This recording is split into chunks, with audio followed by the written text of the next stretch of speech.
jangan negara mencampuri urusan privat setiap agama. Itu sedikit ya. Tapi juga jangan agama masuk ke dapur pemerintahan. Kita kan ada pembagian tugas nih. Memang Islam tidak membedakan, garis demarkasinya nggak ada. Tetapi persepakatan kita di Indonesia ada ulama, ada umara.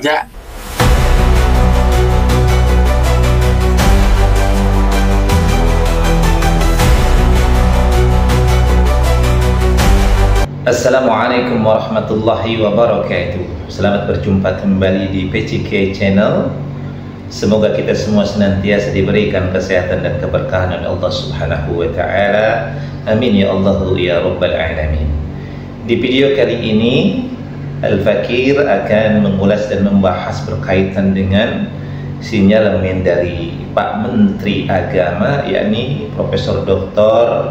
Nasaruddin Umar MA, yang beliau secara tersirat menegaskan bahwa untuk menyelesaikan polemik nasab itu seharusnya adalah Majelis Ulama Indonesia, yang tentunya dalam hal ini harus bekerja sama dengan pihak-pihak terkait yang ada di dalam atau menaungi tentang masalah nasab ini, yakni diantaranya adalah misalnya Nahdlatul Ulama dan juga pihak Rabithah Alawiyah.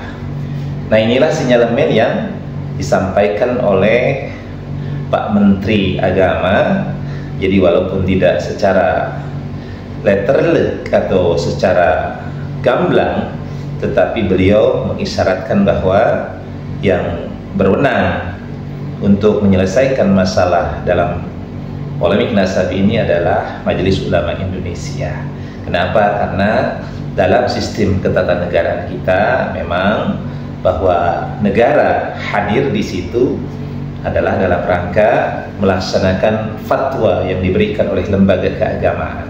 Jadi bukan sebaliknya, negara yang berfatwa, tapi fatwa itu harus dikeluarkan oleh pihak yang berwenang. Dalam hal ini adalah Majelis Ulama Indonesia, dan negara kemudian merealisasikan fatwa-fatwa itu.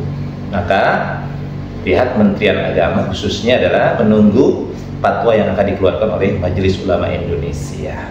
Nah, inilah yang disampaikan oleh Pak Menteri Agama yang dapat kita lihat pada video berikut ini. Kalau pemerintah terlibat, itu bukan memecahkan persoalan, menambah persoalan. Jadi sikap pemerintah dalam satu persoalan, ada kalanya harus terlibat, ada kalanya tidak boleh terlibat. Campuri urusan agama, individu masyarakat, itu jangan. Agama punya batasnya, negara punya batasnya. Jadi jangan negara mencampuri urusan privat setiap agama, itu frikit itu. Tapi juga jangan agama masuk ke dapur pemerintahan. Kita kan ada pembagian tugas nih. Memang Islam tidak membedakan, garis demarkasinya nggak ada. Tetapi persepakatan kita di Indonesia ada ulama, ada umara. Di mana tugasnya ulama memberi fatwa, di mana tugasnya pemerintah merealisasikan fatwa itu. Jangan pemerintah membuat fatwa, tapi sebaliknya jangan ulama yang mengimplementasikan fatwanya sendiri. Ada kaplingnya. Makanya itu kalau pembagian tugas ini kita atur sedemikian rupa, tenang kita. Nah, pernyataan dari Pak Menteri Agama ini kemudian diaminkan oleh Profesor Dr. A.S. Hikam. Beliau pun mengusulkan bahwa pihak PBNU, pengurus besar Nahdlatul Ulama, itu menjadi fasilitator untuk menyelesaikan polemik nasab ini. Jadi selama ini kan terlihat bahwa pihak PBNU itu seperti tidak respon, seperti tidak menganggap ini sebuah masalah. Maka Profesor Dr. A.S. Hikam mengusulkan agar PBNU kemudian menjadi penengah di antara yang terjadi, yakni polemik nasab ini. Nah, kita lihat bagaimana pernyataan daripada Profesor Dr. A.S. Hikam. Ini bukan hanya berdampak pada masalah tradisi keilmuan, tapi juga masalah sosial, bahkan masalah politik, dan juga persoalan-persoalan yang berkaitan dengan kultural, bahkan mungkin Nahdlatul Ulama juga akan terpengaruh.